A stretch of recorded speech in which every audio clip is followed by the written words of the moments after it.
Pemirsa, kita awali informasi yang pertama. Proses penyaluran bantuan langsung tunai minyak goreng yang dilakukan di kantor Lurah Lubuk Tanjung, Kota Lubuk Linggau, timbulkan antrian yang panjang dari warga yang menerima bantuan.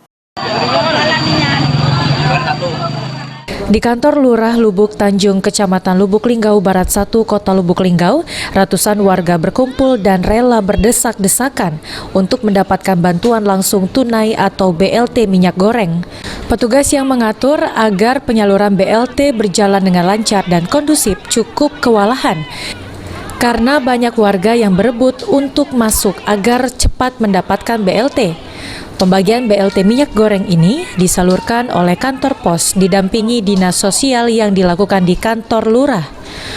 Untuk per keluarga, penerima manfaat atau KPM mendapatkan sebesar Rp500.000, di mana Rp300.000 untuk BLT minyak goreng dan Rp200.000 untuk bantuan BPNT periode April. Menurut Lurah Lubuk Tanjung, penyaluran dilaksanakan untuk 3 kelurahan, yaitu Kelurahan Lubuk Tanjung, Kayuara, dan Watas, dengan total penerima lebih kurang 900 orang. Mungkin selama ini kan ngambilnya di kantor pos. Kalau padan, mungkin seluruh kelurahan kan ngambil ke sana. Sudah itu kemarin pernah di rumah RT dan sebagainya kan.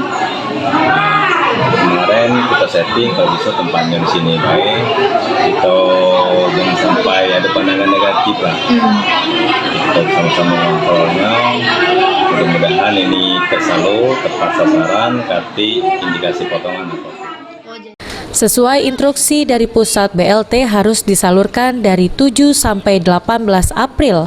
Sementara di Lubuk Linggau jumlah penerima sebanyak 14.188 warga. Tri Hajariah, PAL TV.